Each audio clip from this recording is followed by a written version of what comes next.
waxaa ka mid a qodobka koowaad qaadku saynu sheegnay waa maandooriye wuxuu soo galaa dalka ayuu soo galaa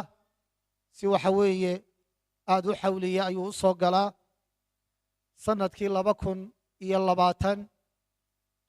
qaadka la cashuuray wuxuu ahaa oo uu gaadhayay 42 milyan oo kiilo oo qaada 42 milyan oo kiilo oo qaada ayaa waxa weeye la cashuuray oo jamhuuriyadda Somaliland cashuur ay ka qaaday taa waxa weheliya qaadad la yiraahdo waa xashiish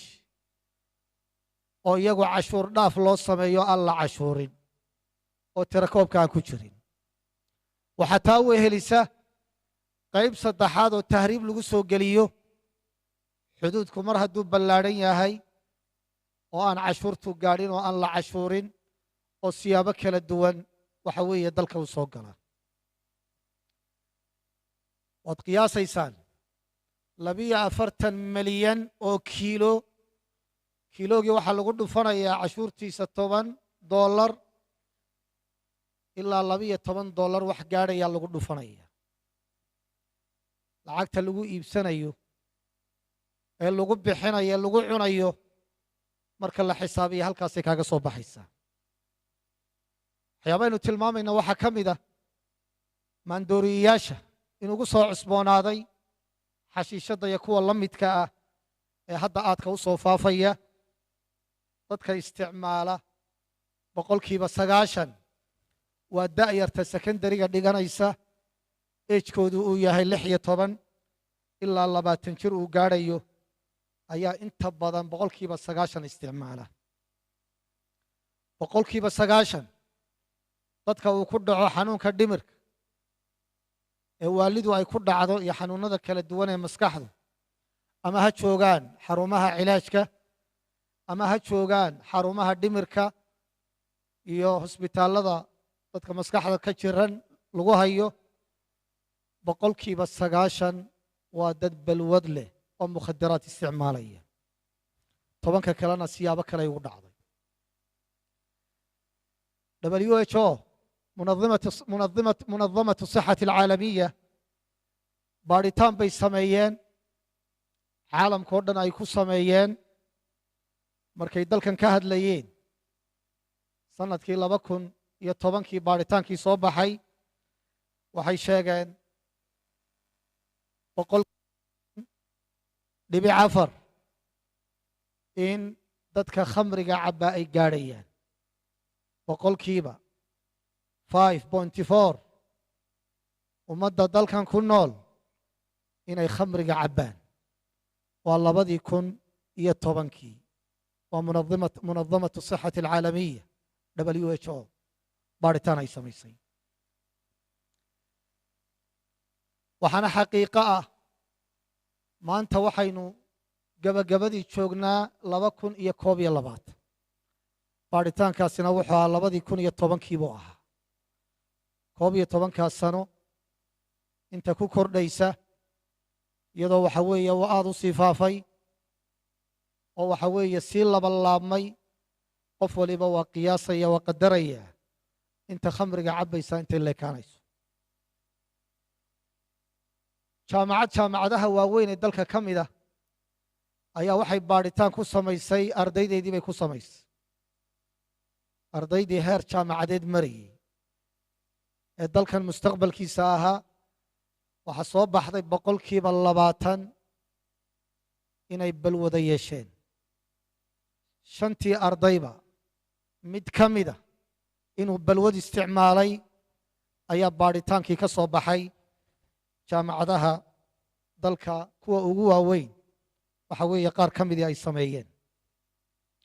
waxaa isweydiin leh qaababka loo faafiyo oo in badan oo ka mida laga yaabo inaynu aragnay iyadoo boolisku uu ka hadlayo ama uu soo bandhigayo qaabab kalena xogaheeda la hayo oo iyagu ay og yihiin ama bulshadu siyaabo kala duwan ay ku ogaatay ama cilmi baadhisyadii aan sheegayay lagu gaadhay waa qaabab argagax leh waxa weeye dhiiladeena dhibaatadeedana leh feejignaanteedana u baahan insha allahu tacaala in laga qaato waxaa ka mid ah oo la soo ogaaday in dadka maandooriyayaasha faafinaya inay yihiin dad da'yara waxaa ka mid a qayb iskuullada dhiganaya oo inta la baray bilaash lagu siiyey ardaydii la dhiganaysay iskuulka ku dhex faafinaya bilaash buu ugu qaybinayaa markay la qabsadaanna waa ka iibinaya waxaa dhacdo taa ka sii daran kuwa la da'ah oo tacliinta ka hadhay oo suuqyada laga soo helay in la carbiyey oo la tababaray oo dhaqaalo lagu siinayo oo dadkii la ejka ahaa ee la da'da ahaa sidooda intay u soo tashaan dharkii iskuulka shandadii iskuulkana ay soo qaataan oo xilliyada fasaxyada iyo meelaha iskuullada u dhow dhow ay ka shaqaystaan iyagoo shandadaha waxa ay ku sitaan aanay buugaag ahayn ee ay tahay waxa weeye maandooriyayaal kala duwan qayb ay iibinayaan iyo qayb ay bilaash ku barayaan ubadka ay ku barayaan iyadana waa la soo ogaaday asaaliibta waxaa ka mid ah guryaha waaweyn ee magaalada daafaheeda ku yaalla magaalooyinka daafaheeda ku yaalla ee iska cidlada dadkii dhistay aanay deganayn waxa weeye in lagu beero xashiishaddaa lagu beero waa la isku dayey beero bannaanka ku yaalla in la sameeyo waa la soo ogaaday kuwii beerayeyna waa la soo qabtay laakiin guryaha noocaasa iska cidlada ah welibana kuwa ajaanibtu ay ilaalinayaan oromada iyo kuwa la midka xabashidu iyagana dhacdooyin baa la soo helay guryaha noocaasana barxadahooda iyo beerahooda in lagu beero iyaduna waa usluub lagu faafiyo oo dalkeena loogu faafinayo waxaa ka mid ah meelaha lagu ciyaaro garoommada iyo kooxaha kubadda meelaha noocaasana waa meelo u halisa oo waxa weeye ay ku badan tahay maandooriyaha in lagu iibiyo ama in lagu faafiyo iyadoo welibana qaabab kala duwan la isticmaalayo oo waxaa og tihiin inta badan qofka waxa uu geliyaa maandooriyuhu marka hore daal la'aan iyo firfircooni buu geliyaa markaa kooxdii gelaysay waxaa laga dhaadhicinayaa inay badinayso inaanay daalayn inaanay xiiqayn ayaa waxa weeye laga dhaadhicinayaa dabeedna si ay u badiyaan baa laga yaabaa maandooriyaha inay isticmaalaan waxaa la midoo dhacda in kabtanka kooxda ama tababarihiisa iyo kuwa la midka ah ee kooxaha maamulaya in iyaga laftooda laga suuq geeyo oo dhaqaalo badan waxa weeye la siiyo ama iyaga la baro bilaash lagu siiyo dabadeedna waxay iibiyaanba percentage lagu siiyo si ay u faafiyaan bal cajaa'ibta dhacday waxaa ka mid ah dadka faafiya inay dumar ka mid yihiin oo qaababka ay u faafinayaan markay aragto nin horjooga ah oo dad badani ku xidhan yihiin ninkii intay lacag badan siiso dabeedna ay guursato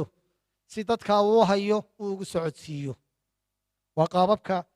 waxa weeye cilmi baadhiska lagu soo ogaaday waxaa iyaduna dhacda dadka ajaanibka ee danyarta ah ee dawarsanaya in waxa weeye baahidooda laga faa'iidaysto oo kuwaas loo dhiibo oo ay qaybiyaan lacagna lagu siiyo waxaa la mid ah shaqaalaha kale ee ajaanibka imanaya sida kuwa guryaha dhisay iyo kuwa la midka ah iyagana qaar baa la soo ogaaday meelaha ay ka shaqaynayaan inay ku diyaarsadaan meelo lagu kaydiyo oo lagu qaybiyo waxa weeye maandooriyayaasha kala duwan waxaa la gaadhay islaamihii xitaa caanalayda ahaa ee dadkii magaalada caanaha soo gelinaya caagadaha tuurta ku sitay in caagadahooda lagu darsado caagado khamriya ama ha ogaadaan ama yaanay ogaan oo islaantiiyo laba caagadood walwaalaysaa magaalada ay soo gasho ay ka muuqato inay baadiye ka timi caagad waa caagad caanaa waa teedii mid labaadna waa mid khamri uu ku jiro iyo wax la mida waxaa dhacda oo cilmi baadhisyadaasi sheegaya in iskarogooyinkii magaalada soo gelayey sagxaddooda lagu goglayo maandooriyayaashii kadibna ciid dusha lagaga dadayo oo markuu soo gelaya loo malaynayo inuu lowdh ciida sido hoostana waxaa u goglan mukhadaraadkii baa u goglan waxaynu aragnay isku inuu qabtay kiishashkii qaadka iyo baagagiisii iyadana bartanka in loo geliyey waxa weeye maandooriyayaal iyo khamri si waxa weeye loogu maleeyo inuu qaad yahay bulshadana loo soo dhexgeliyo gawaadhida aroosyada oo dadku iska ixtiraamaan marka la soo xardho oo la yidhaahdo haynugu taataabanina caruusadii baa lagu sidaa in waxa weeye maandooriyaha iyo khamriga inta la soo geliyo habeen oo dhan magaalada uu wareegayo loo malaynayo gabadh in la gelbinayo waxa uu sidaana ay tahay maandooriye waxaa la mid ah meelaha timaha lagu jarto iyadana in aad loogu qaybiyo walibana kuwa xabashidu ay hayaan oo dadku ay u malaynayaan qofka galay inuu timaha jaranayo laakiin uu wax ka iibsanayo meesha uu ka baxayo waxyaabahaasoo dhan dabagal la sameeyey ayaa waxa weeye lagu soo ogaaday waxaan uga gudbayaa maxaa keenaya qofku inuu maandooriye isticmaalo sababo badan baa keena mar waxaa keena qofka shakhsiyaddiis wax la xidhiidha mar waxaa keena sababo xagga qoyska ah mar waxaa keena asbaab bulshada guud ahaan ku sugan mid walba qodobaynu insha allahu tacaala ka tilmaamayna xagga qofka markaynu eegno waxaa kow ka ah oo cid waliba ay fahmaysaa dacfu lwaasici addiini qofka marka iimaankiisu daciifo oo aanu ka gaabsan wixii xaaraanta ahaa ee waxa weeye xumaan iyo macsiyo uu dhex galo waxaa u fududaanaysa inuu balwadaha noocaasa inuu yeesho haddii alla ka cabsigu ku yaraado lambar laba cilmi baadhistu waxay sheegaysaa dibad iyo gudaba waxyaabaha saamaynaya ee faafinaya kow inay ka tahay saaxiibka xun oo ilmihii hadduu la saaxiibo mid aan wanaagsanayn oo balwadaha leh inuu waxa weeye barayo oo uu gaadhsiinayo qodobka saddexaad waa wakhtiga badan iyo camal la'aanta iyo firaaqada waxa weeye ubadka iyo dhallinyarada ku dhacaysa taasoo keenaysa inay waxa weeye ku dhacaan balwadaha kala duwan mar haddii firaaqa ay ku sugan yihiin oo jaanis loo helayo in waxyaabaha noocaasa la baro waxaa ka mid ah soo jeedka habeenkii la soo jeedayo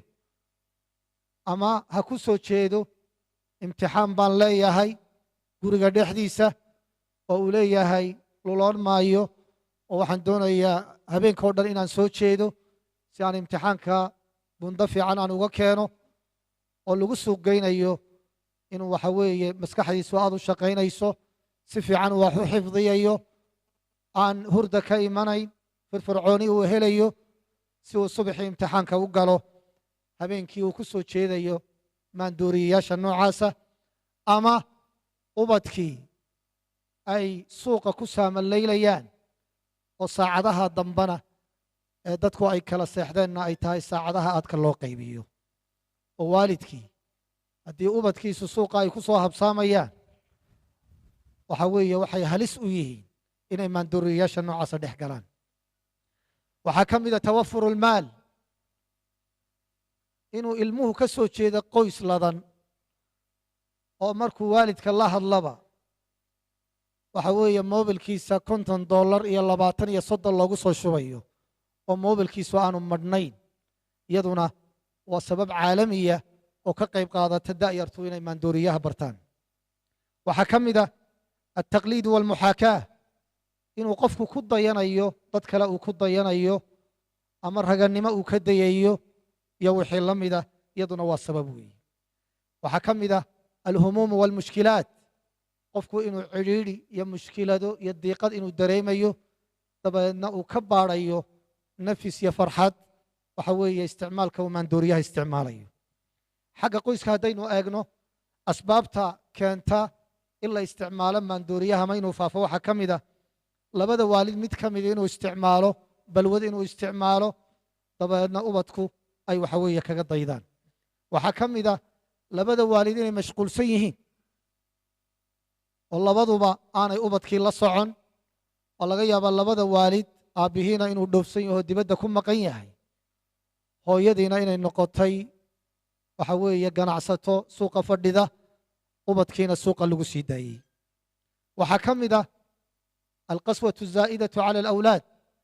ubadka in lagu adkaado in la ciqaabo in la dhibaateeyo inaan loo naxariisan wakhti inaan lala qaadan inaan naxariis loo muujin cadaadis badan iyo cidhiidhi badan in la geliyo tan noocaasana iyaduna waa sabab keenaysa ilmihii inuu barto maandooriyaha inuu barto xagga bulsho ahaan waxyaabaha faafinaya waxaa ka mid ah tawafur almukhadiraat mukhadiraadku mujtamaca inay ku dhex faafaan oo marka uu bato waxaa badanaysa dadka isticmaalaya ayaa badanaya qaadku waynu arkaynaa sida uu u badan yahay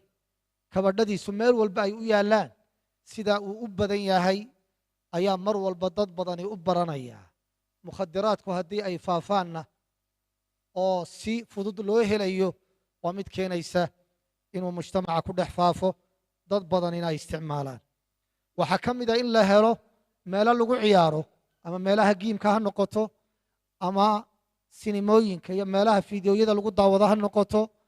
ama garoommada ciyaaraha ha noqoto ama meelaha kale la isugu yimaado ha noqoto maqaaxiyaha iyo wixii la mida meelaha noocaase lagu madadaashana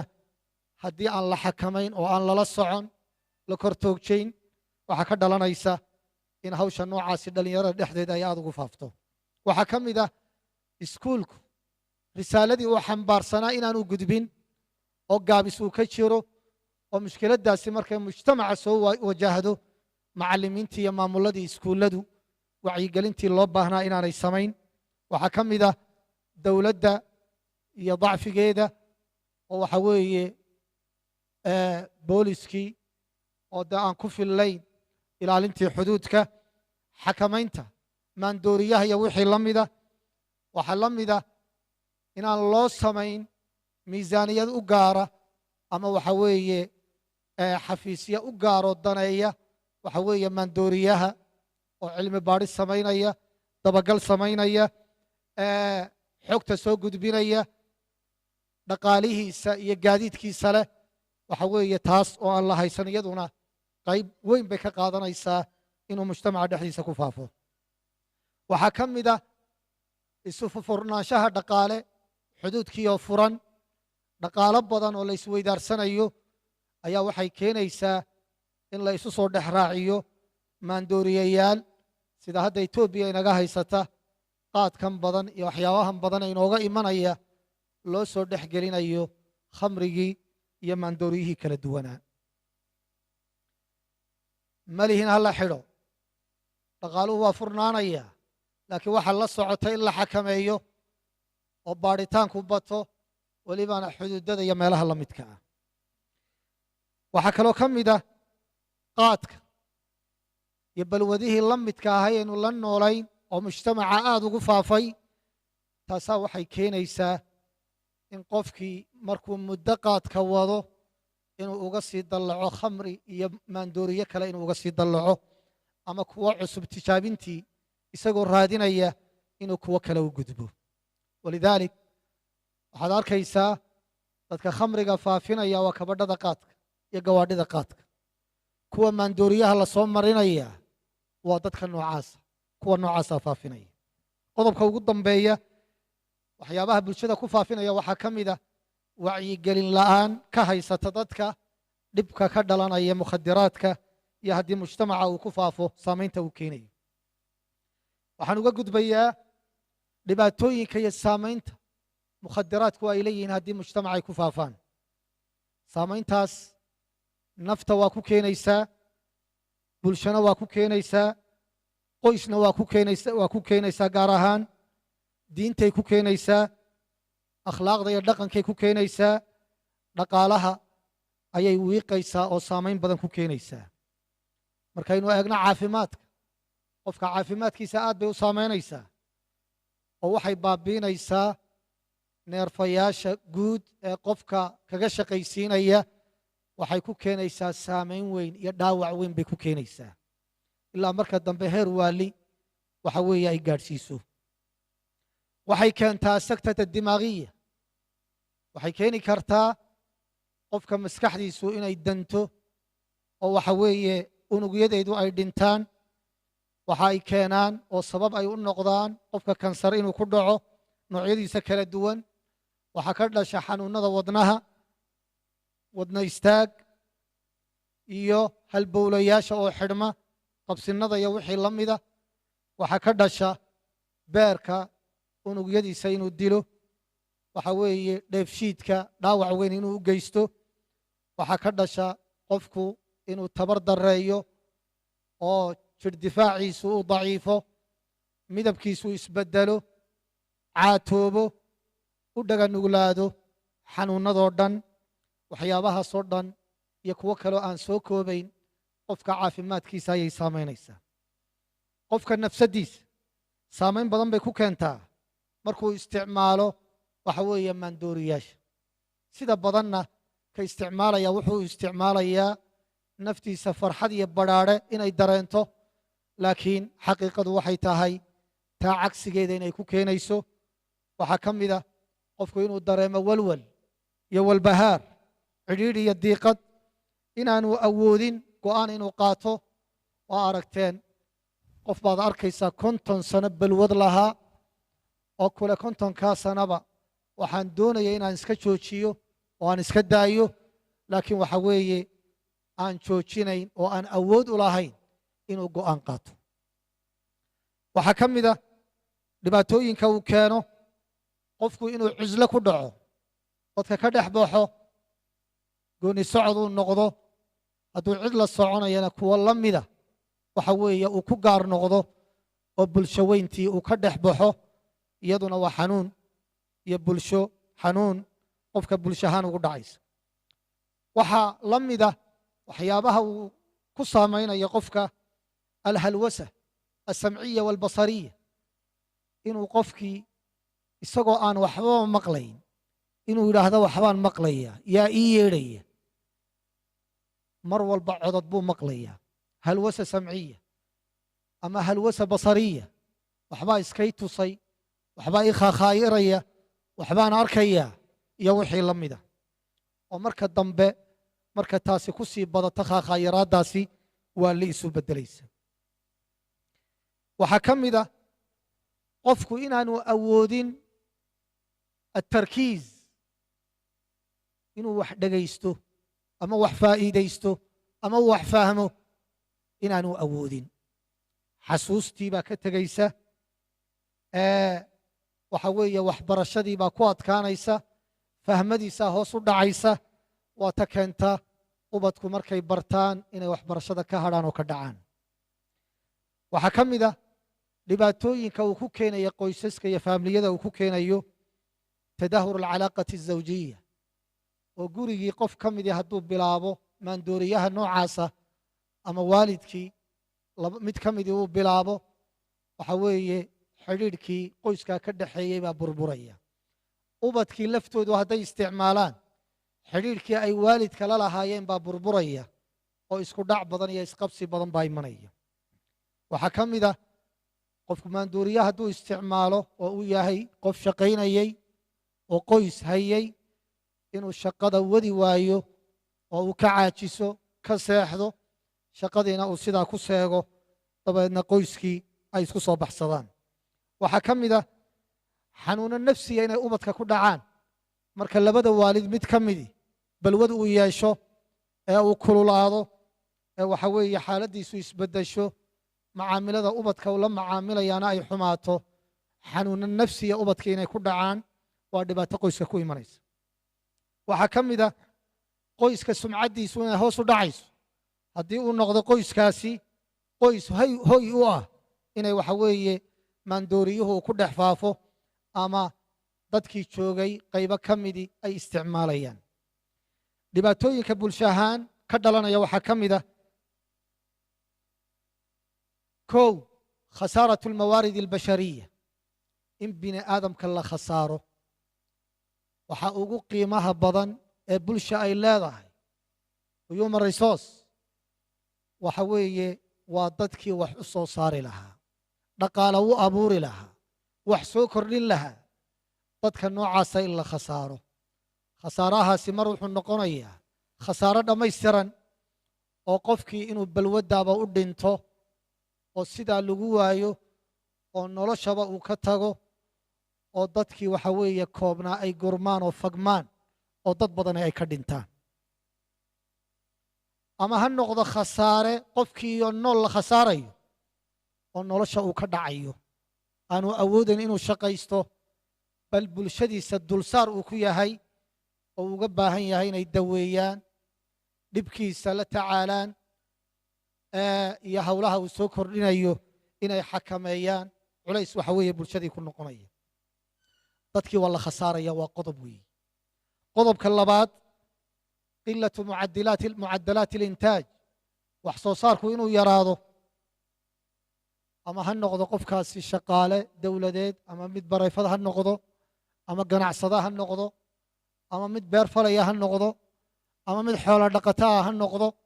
wax soo saarku inuu yaraado waxaad arkaysaa nin miyiga jooga oo kadin geela leh laba tiroo adhiya leh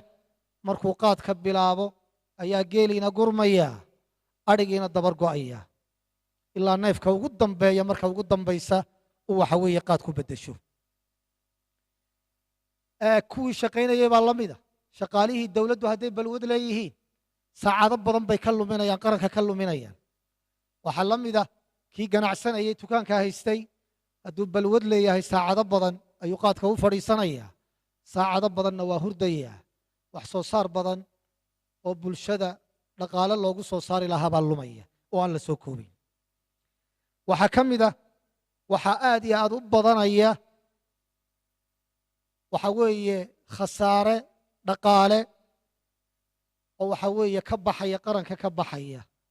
la dagaalanka maandooriyuhu bilaash ma ah waxa yare la soo qabanayo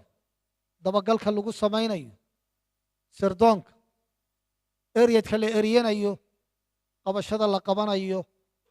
waxa weeye iyo wixii la mida gaadiidka loo isticmaalayo shidaalka ku baxaya waxyaabahaasoo dhani waa dhiigbax qaranka ku socda oo meelo badan looga baahnaa in waxa weeye bulshada looga adeego waxaa la mida dadkaa xanuunsanaya laftooda la tacaalidooda dhaqaalaha ku baxaya markay balwaddii bartaan ama xukuumadda ha kaga baxdo oo isbitaalladii dowladda ha la keeno oo dawaha lagu bixiyo ama waxa weeye ha ku baxdo waxa weeye qoysaskii iyo dadkii bulsho weyntii ha ka baxdo waxaa la mida ziyaadatu mucadalaati aljaraa'im dembiyada waaweynay inay bataan oo bulshada ku dhex faafaan tuugadii baa badanaysa oo markuu balwadda barto lacagteeduna ay ku qaaliyowdo wuxuu bilaabayaa tuugo ayuu bilaabayaa waxaa badanaya laaluushkii ayaa faafaya oo saynu sheegnay waa ganacsi aad u xoog badan askartii baa la ysku dayaa in la laaluusho waxa weeye bulsho weyntii baa la laaluushayaa waxa weeye laaluushkuna mujtamaca waa ku fidayaa zinadii baa faafaysa waxa weeye liwaadkii iyo raggii inay isu tagaan baa aad u faafaya cilmi baarisyadan sheegayey waxaa la soo ogaaday meelaha ay ku badan yihiin dadka isticmaalaa markay waxaa isticmaalaan inay isu tagaan wiilashu inay isu tagaan oo waxyaabaha sii badinaya waxaa ka mida kufsiga wadareedka ah ee welibana dilka ku dambaynaya iyo waxyaabaha la midkaa in ugu cusub ee ugubka ah ee mujtamacu maalinba maalinta ka dambaysa uu la yaabayo waxaa qayb weyn ka qaadanaya maandooriyaha ka qayb qaadanaya xalay waatii sheekh dir la weydiinayey maxaa kuugu yaab badnaa su'aalihii la weydiiyey waa la xasuustaa baan u malaynaya dadka badidiisu waa joogeen shiikhu wuxuu ihi waxaa igu yaab badnayd hooyo tidhi odaygii i qabay baan inantaydii uga taag la'ah oo xumaan ku samaynaya raggii ag fadhiya waa qayliyeenoo waxay dhahaan suuragal ma ah waxaan ku idhi waa suuragal qofku hadduu balwad leeyahay maandooriyayaasha uu isticmaalo wax xakamaynaya ma jiraan wuxuu ka dhigan yahay qof waalan waxaa ka tegaya xishoodkii baa ka tegaya waxa weeye damiir yeelan maayo aadna taasi waa u faafsan tahay caalamka horu maray khaliijka innaguna hadba sida maandooriyuhu inoogu faafo ayay taasi u sii badanaysaa. wax lala yaabana ma ah. welida inagu waynu isku huursannahay, laakiin hadduu inugu sii faafo oodana laga soo qaado, marka dambe zinadii caadiga ahaa bay la mid noqonaysaa, oo markay dhagaha ku bataan dadku way iskala qabsanayaan. taana lagama sheekayn karo. khaliijka waxaa ka dhaca oo waxyaabaha dhacay waxaa ka mid a ninkii maandooriyaha isticmaalayay markii xoolihii kaga dhammaadeen ayaa inantiisoo aad u qurux badnayd ayuu raggii maandooriyaha iibinaya ku yidhi inantayda ka goosta. markay xoogaa siiyaanba guriguu soo geliyaa, inantuu qol ugu xidhaa, xoog bay waxooda kaga qaadaan. innagu waxaynu naqaanay mid xoolihiisii ku dhammeeyey, qaad ku dhammeeyey, waxay u gudbaysaa hablihiisa inuu waxa weeye ka ganacsado oo waxa weeye uu ku beddesho maandooriye. asbaabta waxaa ka mid ah alinhiyaaru alakhlaaqi, mujtamaca akhlaaqdiisu inay dunto oo uu noqdo mujtamac bilaa xishooda, waqaaxo ku sifaysan, wuxuu doona ku hadlaya, wuxuu doona samaynaya. waynu arkaynaa mujtamaceennu sanawaadkan dambe suu isu beddelayo. ama ha noqoto islaamihii shalay inaga tegay ee baraha bulshada ka soo hadlayay, siday u hadlayaan ee u dhaqmayaan iyo muuqaalada ay soo tabinayaan ha noqoto, ama ha noqoto waxa weeye fawaaxishka kale ee qaar ka mid a hadda aynu tilmaamaynay ee waxa weeye mujtamaca ku soo kordhaya. iyaduna waxay ku tusaysaa mujtamaca xishoodkiisa iyo xayihiisu inuu baaba'ayo, akhlaaqduna ay dumayso. nabiguna wuxuu yidhi calayhi الsalaatu wasalaam, idaa lam tastaxyi fasnac maa shi'it. xishood haddii lagaa waayo wax walba waad samaynaysaa. waxaan taa mawduuca ku soo gabagabaynayaa, waxaa dalkeenna ka dhacday nin ganacsado ah ayaa waxa dhacday moobeel aad u qaaliya ayaa laga xaday. moobeelkii GPS baa ku xidhnaa,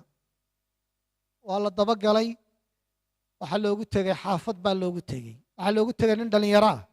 oo moobeelkii haysta. waxaa la yidhi moobeelkan xaggaad ka keentay? wuxuu yidhi moobeelkan si caadiya layga iibiyey, si kalsooni laba u hadlay. waa layga iibiyey buuri. waxaa la yidhi yaa kaa iibiyey? wuxuu yidhi nin baa iga iibiyey. waxaa la yidhi ninkii kaa iibiyey ama adaanu ku xidhaynaa, ama waxa weeye ninkii kaa iibiyey moobeelkan annagaa le noo keen. meeshii waxaa taagan booliskii baa taagan, odaygii baa taagan, moobeelka laga xaday. nin kaale waa layga iibiyey baa meesha taagan. telefoonkiibuu kula hadlay kii ka iibiyey. waa yimi ninkii, wuxuu noqday odaygan moobeelka laga xaday wiilkiisii curad buu noqday oo jaamacad dhiganayay, oo markii uu soo qaban waayey lacagtii maandooriyaha ayuu jeebka aabbihii oo hurda ayuu moobeelkii kala baxay. dabeedna waa xaraashay. wuxuu ku xaraashay maandooriyuu ku xaraashay. way sii badanaysaa. waxay gaadhaysaa biilkii islaantu xalay ay dukaanka ka soo qaaday, 100kii laanta ama 50kii laanta ahaa, inuu islaanta ka jeebsiibo oo maandooriye uu ku beddesho. oo xaafadda waxa lagu karinaya iyo biilkooda aanu waxa weeye danka gelayn baa xaal ku gaadhaya. waxaan ku soo gabagabaynayaa xukumka iyo xalka. xukumka isaga sheekayn mayno. sharcigu waa xaaraantinimeeye, waayo sharcigu wuxuu leeyahay maqaasid waaweyn buu leeyahay oo la ilaaliyo. hadday diinta tahay, hadday nafta tahay, hadday dhaqaalaha tahay, hadday tahay cirdiga iyo sharafta haddii ay tahay, hadday dhaqaalaha tahay, waa arkaanta waaweyn ee diinta islaamku ay ilaalisay. intaba maandooriyuhu waa baabiinaya. sidaa awgeed baa sharcigu u xaaraantinimeeyey. adilada tilmaamaysana la soo koobi maayo, aayaad iyo axaadiid. wakhtigii iyo gabagaba ah ma doonayo insha allahu tacaala inaan faahfaahiyo. xukumkiisu waa xaaraan, welibana waa min kabaa'iri dunuub. dunuubta waaweyn buu ka mid yahay. waxaynu u baahannahay oo xalku noqonaya wacyigelin guud in la sameeyo oo la iska kaashto, oo waxa weeye dhibaatada uu bulshada ku hayo sharcigu halka uu dhigay, saamaynta uu leeyahay, in culimo, codkor, abwaaniin, dowladdii, wasaaradda warfaafinta odayaasha iyo dhaqanka macallimiinta iskuullada waalidiinta bulshada dhammaantood in waxa weeye dhinac looga soo wada jeesto oo wacyigelinta la faafiyo qodobka labaad in la sameeyo xafiisyo u gaar ah dowladduna miisaaniyada ay ugu tala gasho oo hadday keenayso xafiisyo iyo wasaaradaha hadda shaqaynaya tan in lagu bedelo in tan waxa weeye miisaaniyadda lagu soo wareejiyo oo dhaqaale loo sameeyo oo waxa weeye cid loo carbiyo iyaduna waa mid lagama maarmaana si waxa weeye mujtamaceenna oo dhalinyaro u badan oo hawshani ay baabinayso loo badbaadiyo qodobka saddexaad qoyska iyo iskuullada in xoogga la saaro oo lagu daro manaahijta lagu daro maandooriyaha iyo aafadiisa iyo wacyigelintiisa qodobka ugu dambeeya baarlamaanka cusub oo aanu ka codsanayno waxyaabaha ugu horeeya uu go'aan ka gaadhaya inay noqoto iyo baarlamaanadoo dhanba in waxa weeye la jideeyo qawaaniin iyo tashriicaad xakamaynaya oo waxa weeye xadaynaya waxani inuu faafo ciqaabayo dowlado badan oo sacuudigu ka mid yahay qofka lagu qabto maandooriye isagoo faafinaya dil baa lagu xukumaa waana lagu fuliyaa wamaca daalik way u taag waayeen waxaan intaa ku soo gabagabaynayaa khutuurada mawduucani leeyahay lama soo koobi karo haddii aan fadhiga laga kicin oo qoysasku aanay ka kicin oo bahda waxbarashadu aanay ka kicin oo culimmadu aanay ka kicin oo dowladdu aanay ka kicin waxa weeye inta yar ee mujtamacan u sii hadhsan hadday dhaqaalo tahay hadday dhaqan tahay hadday diin tahay hadday dad tahay intaba waxa weeye waa la waayayaa saamaynta aynugu keenaysana waynu dareemaynaa duruufaha iyo waayaha inugu xeeran iyo mashaakilka inugu xeeranna waynu dareensannahay alla subxaana baryaynaa ka hortegeeda inuu inoo fududeeyo dadka wadana alla subxaanahu watacaala inaga qabto hor istaaggeedana alla subxaanahu watacaala ina karsiiyo ubadkeenna iyo da'yarteennana alla subxaanahu watacaala inooga badbaadiyo ayayna alla subxaanahu watacaala ka baryaynaa waakhiru dacwaana an alxamdu lilaahi rabbi alcaalamiin وصلى الله وسلم وبارك وأنعم على نبينا محمد وآله وصحبه وسلم waxaan u malaynayaa xamsa ima imana waxbaan soo reebaan u malaynaya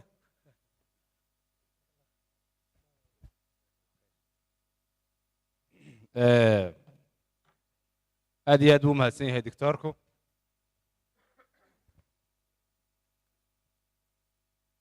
mawduuc aad runtii u xiiso badan aad iyo aadna runtii doctorku diyaarintiisa uga soo shaqeeyey xogo fara badan oo baahi weyn aynu u qabnaana runtii ay ku jirto